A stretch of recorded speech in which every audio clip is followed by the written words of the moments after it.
So good afternoon. I am Nicole Audrey C. Cuba.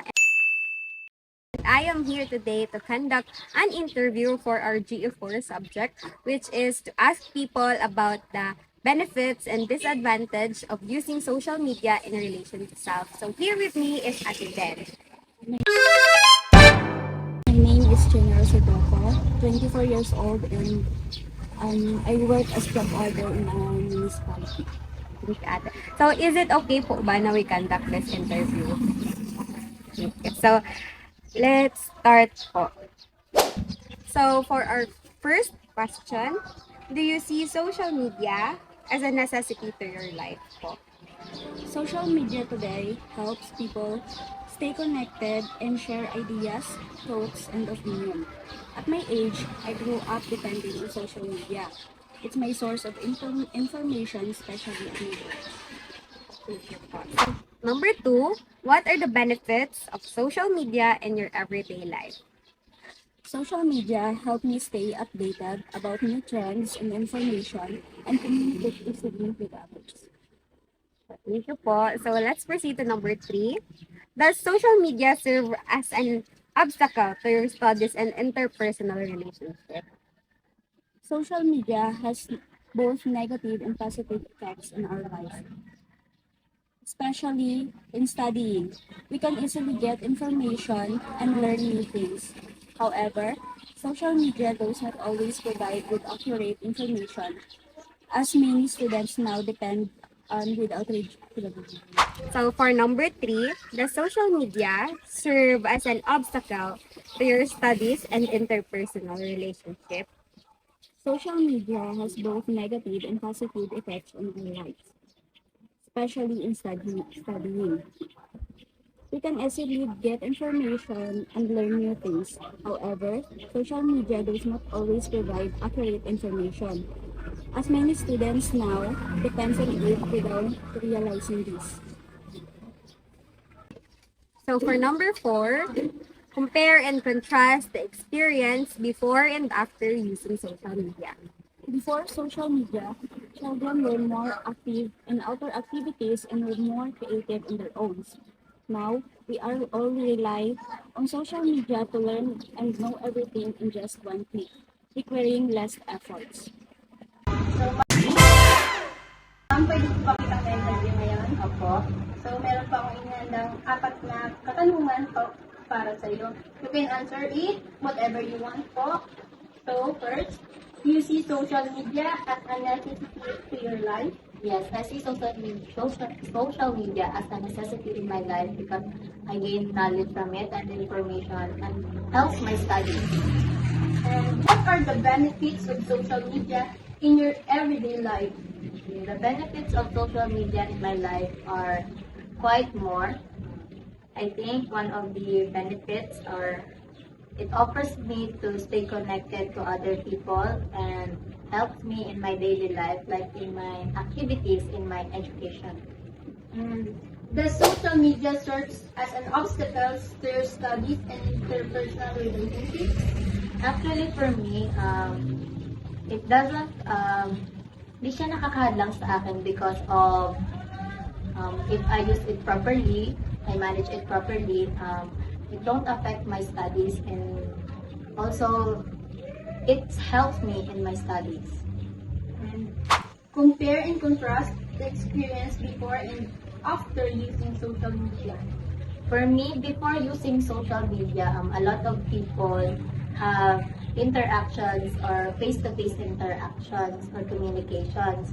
But after they use social media, a lot of people lost their face-to-face communication, and also a lot of people gain knowledge from it and information. So, thank you, ma'am. Good afternoon. I'm Mary Antea Bioneza and I'm with Andrew de la Cruz. year end course. 2 Civil Engineering. So, mag-conduct ko ng questions sa buong sir for our UTS. So, first question, do you see social media as necessity to your life? So, in the modern era nowadays, social media is a necessity for students kasi it's a coping mechanism of educational institutes to cope up with calamities such as yung El Nino ngayon or yung pandemic dati na COVID-19. So, regardless of that, ang social media din is a way of gathering information such as weather and news and communication sa um, significant people such as family and friends. So, second question. What are the benefits of social media in your everyday life?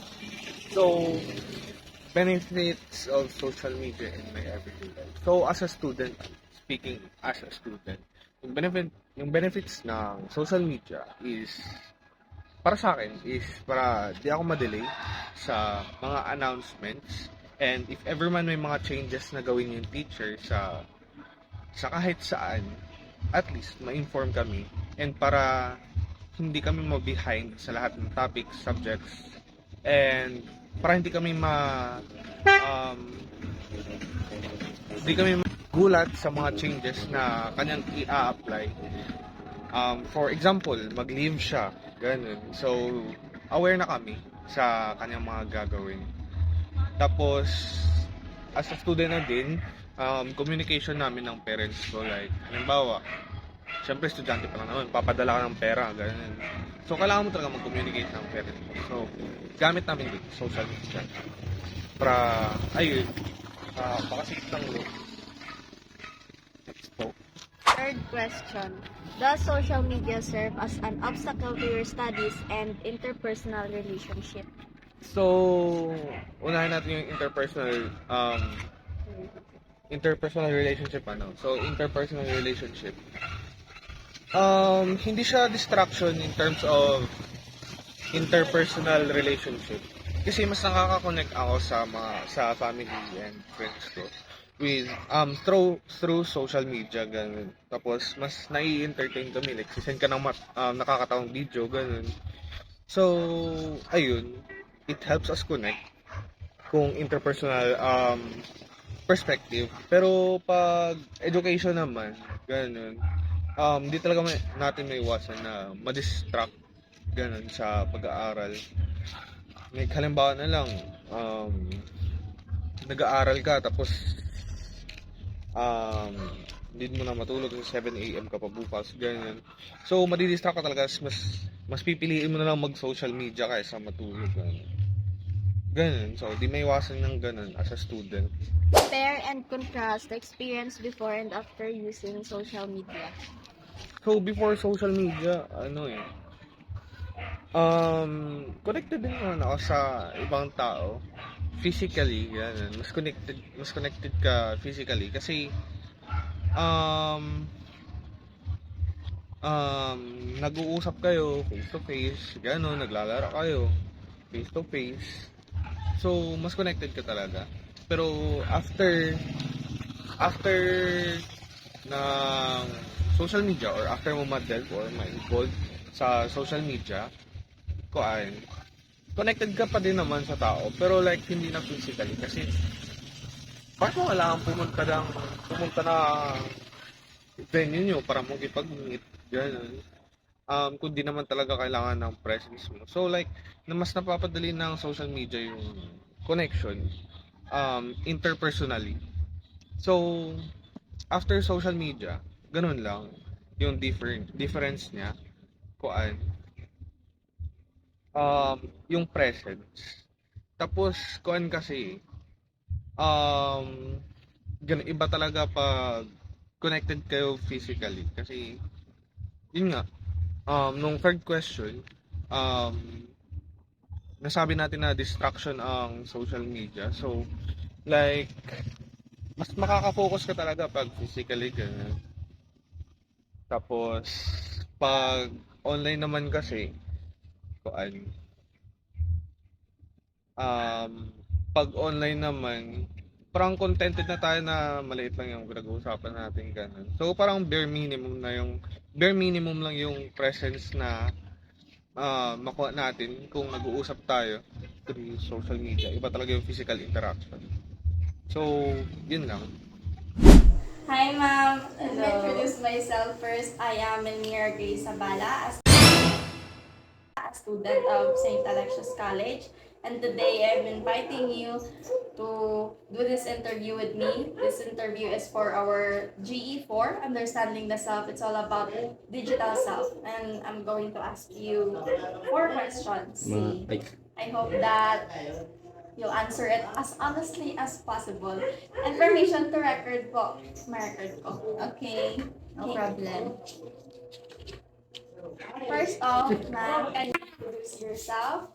How old are you? Your age? And tell me something about yourself, something like that. As in, interview, gigaling. Yes, ma'am. Interview. Okay. Name. Okay, hello. Doon nakabalik mo kasi nila. Ano man. Okay, hello. Good day. I am Rachel May Morales from Barangay Bellavista. Currently, working as teacher 1 in Defensor Elementary School, teaching grade 1 and grade 2. So, tell me about, How old are you po? oh my gosh. Okay, I am 26 years old. Yes, okay. It's fine. Nothing else. Nothing else. Thank you, ma'am. And for the first question, do you see social media as a necessity to your life? You can answer comfortably po. Ilonggo, Filipino, and English. Anything. Social media is, of course, nowadays, kailangan natin siya sa, buhay natin. Especially sa akin, kasi I'm a teacher, so kailangan ko araw-araw mag-update ng mga lessons. So, it is necessity for my work. That's all. Thank you. For the second question, what are the benefits of social media in your everyday life? As I said, benefits. As a teacher, it is really beneficial because it's in my field of work. So, kailangan namin ng updated lahat ng mga lessons. So, kailangan, kasi nagtuturo ako ng grade 1 and grade 2. So, kailangan interactive yung mga lessons ko. So, I need social media every time. Okay. Our next question. Does social media serve as an obstacle to your work and interpersonal relationships? For me, it's no obstacle, di ba? Yes po. So, hindi siya obstacle kasi nakakatulong siya sa everyday life ng bawat tao. Especially sa atin, teenagers. Last question na po, ma'am. Yes. Compare and contrast the experience before and after using social media. Like, time na hindi pa prevalent, like hindi pa commonly used or hindi pa kayo usang social media kaysa today na mostly social media persons na mga tao. So, dati, ano bang ginagawa ng mga tao dati?